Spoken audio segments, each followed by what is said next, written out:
नमस्कार मित्रांनो, welcome back to our channel. आज आपण एक महत्त्वाचा अपडेट डिस्कस करणार आहोत। आपल्याला तो अपडेट आलेला आहे MNRE कडून अंडर PM सूर्यघर मुफ्त बिजली योजना। जे सोलरमध्ये सबसिडी मिळते आपल्याला, ती PM सूर्यघर मुफ्त बिजली योजनामधून मिळते। त्याच्या संदर्भातला हा अपडेट आहे। जे नवीन व्ह्यूवर्स आहेत, जे आपल्या चॅनलला ज्यांनी सबस्क्राईब केलेलं नाही आहे, मी त्यांना रिक्वेस्ट करेन की आपलं चॅनल सबस्क्राईब करा, जेणेकरून नवीन सोलर संदर्भातले अपडेट्स आणि इलेक्ट्रिक व्हेकल संदर्भातले अपडेट्स तुम्हाला या चॅनलद्वारे आम्ही शेअर करतो, ते तुम्हाला मिळत राहतील। तर आजपर्यंत तुम्हाला असा अनुभव आलेला आहे का की तुमचं सोलरचं नेट मीटरिंग ॲप्लिकेशन जे केलं होतं ते MSEDCL मध्ये रिजेक्ट झालेलं आहे। तर त्या रिजेक्शनचं कारण काय आहे, तर हे आज आपण डिस्कस करतोय। याच्यामध्ये एक महत्त्वाचा अपडेट असा आलेला आहे की आपण आत्तापर्यंत DC आणि AC कॅपॅसिटी जी लावत होतो, AC कॅपॅसिटी म्हणजे तुमच्या इन्व्हर्टरची कॅपॅसिटी आणि DC कॅपॅसिटी म्हणजे तुमच्या सोलर पॅनलची कॅपॅसिटी। काही केसेसमध्ये, काही प्रोजेक्ट्समध्ये असं होत होतं की DC आणि AC कॅपॅसिटी ही मॅच होत नव्हती आणि ती मॅच न झाल्यामुळे काही रिजेक्ट झालेले ॲप्लिकेशन्स आहेत ते पुढं नेट मीटरिंगमध्ये प्रोसेस होत नव्हते। मग ऑफिसर आपल्याला सांगत होते, MSEDCL ऑफिसर, की तुम्ही AC आणि DC कॅपॅसिटी मॅच करा, म्हणजे सेम करा। पण ॲक्च्युअली बघायला गेलं तर DC कॅपॅसिटी ही आपल्याला AC सोबत मॅच करता येत नाही, कारण इन्व्हर्टरची जी कॅपॅसिटी आहे ती आपल्याला येते 5 kilowatt, 3 kilowatt, 10 kilowatt, 15 kilowatt, 20 kilowatt अशा पद्धतीनं।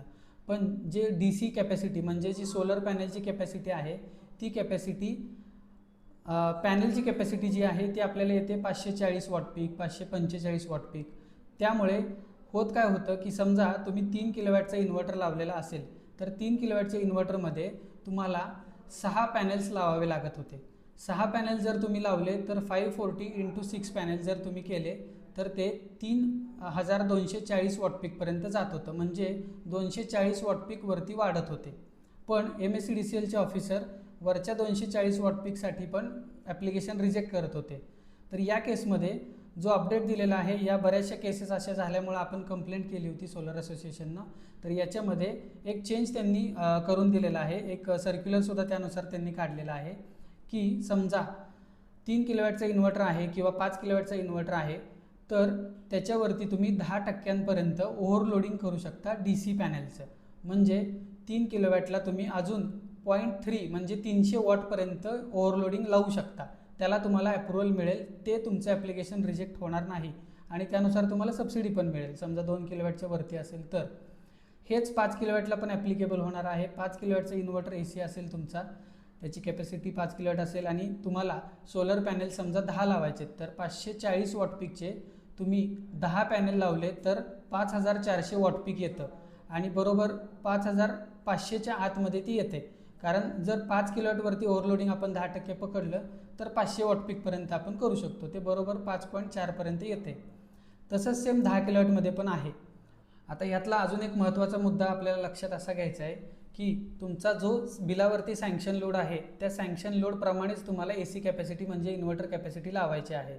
समजा तुमच्या बिलावरती सँक्शन लोड आहे तुमचा 3 किलोवॅट, तर तुम्ही 3 किलोवॅटचाच इन्व्हर्टर लावू शकता। समजा तुमचा सँक्शन लोड आहे 5 किलोवॅट, तर तुम्ही 5 किलोवॅटचाच इन्व्हर्टर लावू शकता किंवा त्याच्यापेक्षा कमी कॅपॅसिटीचा इन्व्हर्टर लावू शकता। म्हणजे 5 किलोवॅटच्या प्रोजेक्टला तुम्ही, ज्यांचा सँक्शन लोड 5 किलोवॅट आहे त्यांना तुम्ही 4 किलोवॅटचा इन्व्हर्टर लावू शकता, पण 5.5 किंवा 6 किलोवॅटचा इन्व्हर्टर तुम्ही लावू शकत नाही। याच्यामध्ये अजून एक फायदा असा होतोय की ज्या लोकांना 400 किंवा 420 युनिटची गरज आहे दर महिन्याला, पण 3 किलोवॅट सिस्टीममध्ये आपल्याला जनरेशन मिळतं ते 350-360 युनिटचं महिन्याला मिळतं, पण ती फुलफिलमेंट होत नाही आहे। पण त्या ठिकाणी समजा तो पॅनल एक ॲड केल्यामुळं तेवढं जनरेशन एका पॅनलमुळं रीच होऊ शकतं, कारण एका पॅनलपासून आपल्याला 2 युनिट पर डे जनरेशन म्हणजेच महिन्याचे 60 युनिट जनरेशन मिळू शकतं।